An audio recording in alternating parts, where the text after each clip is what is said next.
This is Tom Wrobleski, the political editor of the Staten Island Advance. We're in the Twin Cities for the Republican National Convention, and we're here with congressional candidate Bob Straniere, former South Shore Assemblyman. Good morning. Thanks for joining us. How are you doing today, Tom? Doing just fine. Thank you very much. Well, let's talk a little bit about what you expect to see with the Republican Convention opening here tomorrow. The President, the Vice President scheduled to speak. We're still not sure if they're going to be here in person, but what do you expect overall from the tone of the convention for the week? I think a celebration of the next President of the United States, John McCain, and our very impressive and welcome pick for Vice President, Governor Sarah Palin.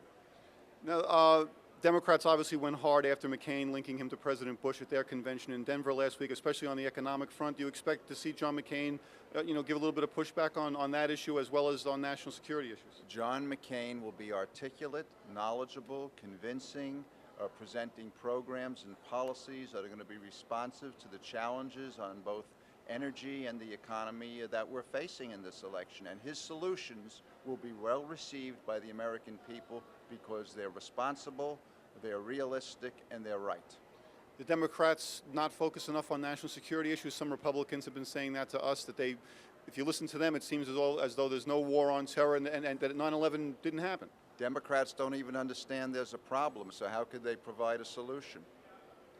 Everybody here is watching Hurricane Gustav as it makes its way towards the Gulf Coast. There's been talk of shortening the convention, possibly delaying the convention. What do you think the right thing for the Republicans to do is? I think Senator McCain has set just the right tone in going down to the Gulf states, in expressing the concern of the nation and everybody at this convention for the people who live in the Gulf area.